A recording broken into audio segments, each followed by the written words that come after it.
Today we are talking about Schrodinger's wave equation. In class today, the kind of activity we did, it should lead perfectly into these notes, but if you want to write stuff down, we're really going to be covering what you did in class today.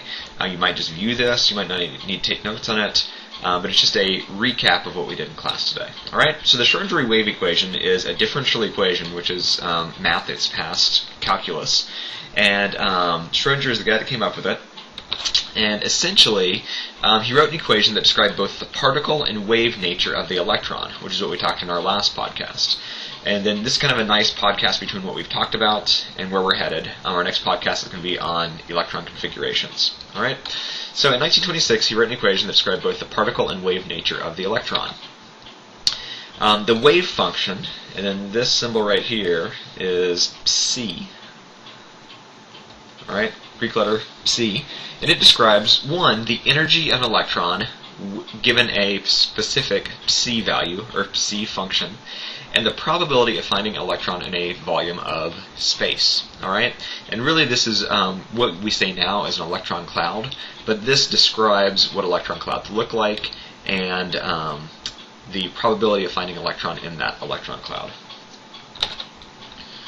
Alright, so Schrödinger's equation can only be solved exactly for the hydrogen atom. Must approximate its solution for multi-electron systems. We'll come back to this in the very last slide. But again, his equation is perfect for hydrogen, and for everybody else, it's a pretty good approximation. Okay? Alright, so the first thing in the Schrödinger equation, we have this psi function up here at the top again. And the function tells us four things. It tells us n, it tells us l, m sub l, and m sub s. Alright, so we're going to just take these one at a time. N is the principal quantum number. Okay? It refers to really the size of our cloud, or how far our electron is away from the nucleus. Okay? N equals 1, 2, 3, 4, and really on our periodic table, it includes 5, 6, and 7, but it is just the rows. So if we look across a row, n is what our rows tell us. All right, and then kind of specifically defined is the distance of the electron from the nucleus, or just in layman's terms, we might say it refers to size. And here's an example down here. We have a 1s, a 2s, a 3s. N refers to these numbers right here, 1s, 2s, 3s. So n equals 1 is a small sphere, okay? N equals 2 is a little bit larger sphere, and n equals 3 is a even larger sphere. 4, 5, and 6 would be even larger. Alright, and what does it tell us? It gives us it describes a geometric shape for us, so in this case sphere, where 90% of the electron density is found for the 1s orbital. Or really it tells us where the electron is likely to be found 90% of the time. So 10% of the time, it is beyond this sphere. And again, think of this as a sphere, not just a circle. Okay? So 10% of the time, it's outside that sphere, but 90% of the time, we can surmise that the electron is somewhere within this cloud. Okay? And again, that's what we call an electron cloud. This over here, we might have several different clouds. Here's the 1s cloud, here's the 2s sphere, 3s, and 4s. Okay? And they kind of just are grouped on top of each other. Alright, so the next function is L. How is it determined? Well, first is the angular momentum quantum number. That's not as important. But for a given value of n, okay, so n can be 1, 2, 3, 4, 5, 6, 7, L equals 0, 1, 2, 3, all up to n minus 1. And again, this is directly out of the packet we did in class today. So if n equals 1, L has to equal 0. If n equals 2, L can either be 0 or 1. If n is 3, L can be either 0, 1, or 2, and so on and so forth. Okay? So the L's, okay, what we're going to find, the L's are going to be specific things. So L equals 0 stands for an s orbital. Okay, so 0 equals s. If L is 1, it represents a p orbital. If L equals 2, it represents a d orbital. And if L equals 3, it represents an f orbital. Okay, so the L numbers, L's, let's say, we might say define orbital, And orbitals determine shape. So define orbital, or more importantly, shape. So again, N gives us size, L gives us shape. Okay? And with these, we're gonna have them equal things real quick here. S starts with, or what does S start with? Or what starts with S? Sphere. Okay? P, we're gonna call these peanuts. D, we're going to call it double peanuts. Double peanut. Or donut. We're going to see this in just a second. And then F, it just has a funky shape. Crazy. What these really stand for is, I think, sharp. P, maybe it'll come back to me. D is diffuse. And F is fundamental. Sharp. Someone tell me tomorrow in class what P stands for. Okay, but they refer to the spectral lines whenever we do, like, it'll be our one lab this unit. When we look at the lines that specific elements give off, S orbitals give off sharp lines, P, whatever it is, D diffuse, and F is fundamental, which really doesn't mean anything to us. Alright, so again, L stands for shape. And then here's some shapes. Here's our spheres. These are all these are all S orbitals. Here's our peanut. Okay, kind of looks like a peanut on its side. Here's some double peanuts. Okay, where we have kind of peanuts in two different geometric directions. And then here's kind of a peanut with a donut. Okay, so several double peanuts, and then I don't have pictures of Fs. Again, you can find this fairly easily online. Schrödinger wave equation, M sub L, is the magnetic quantum number. Okay? And again, it's determined kind of just like in our packet today. For a given value of L, M sub L can equal negative L all the way to positive L. Okay, so for example, if L equals 1, then M sub L can be either minus 1, 0, or positive 1.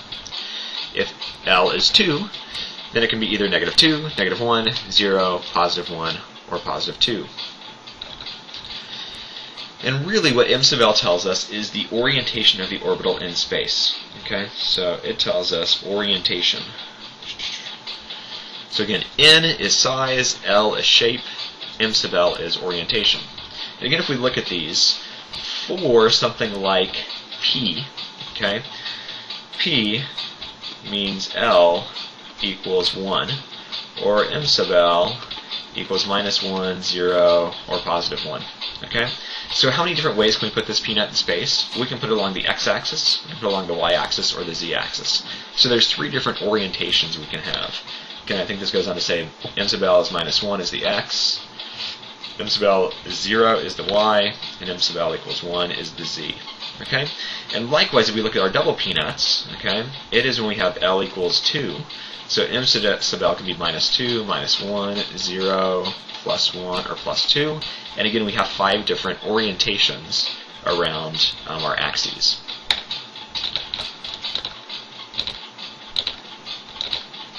Alright, and lastly is our M sub S, which is just its spin, the spin quantum number. And either we just say electrons either spin up or down, and they're given the number half or negative half. Okay? Alright, so Schrödinger wave equation is a function that tells us several things about our electron. Its existence and the energy of electron in an atom is described by its unique wave function, psi. Okay? Pauli, we'll talk a little bit more about him in our next podcast, but the Pauli exclusion principle states that no 2 electrons in an atom can have the same 4 quantum numbers. Okay? So if one electron is L equals 1, M sub L equals 0, and M sub S is plus half, no other electron in that atom can have that same exact function for its psi value. Okay? Here's just kind of a summary of it. This is a table out of your book, table 7.2. And then a couple other things. Usually we don't use this terminology, angular quantum momentum, magnetic quantum, so we use different terminology. So shells refer to the value of n. Okay? So if we say something is in the first energy level, that includes just the 1s. If we something's in the second energy level, that would include stuff in the 2s as well as the 2p, but they're all in the same shell. Okay? So electrons with the same value of n are said to be in the same shell. Subshells refer to specific are shapes, okay, or specific orbitals. So electrons with the same value of n and l would consist of the same subshell. So we have a shell, the energy 2 shell has both 2s and 2p. Well, the subshells would be our 2s and our 2p, okay, because they're two different types of orbitals. And then lastly, orbitals are electrons with the same values of n, l, and m sub l. So now we can say the s orbital has one, or the s subshell has one orbital. The p subshell has 3 orbitals. The d subshell has 5 orbitals. The f subshell has 7 orbitals. So how many electrons can an orbital hold? Okay, by this an orbital, okay, we mean that an electron can either be plus half or minus half. Okay, so the answer to this question is an orbital can hold 2 electrons.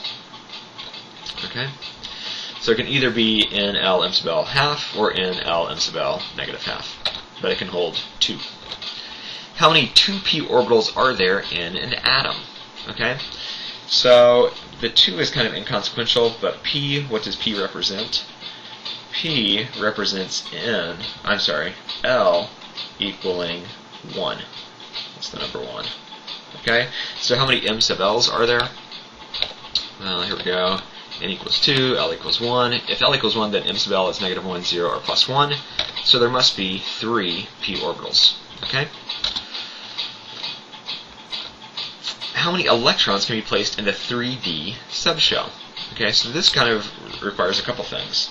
How many orbitals are there in 3d?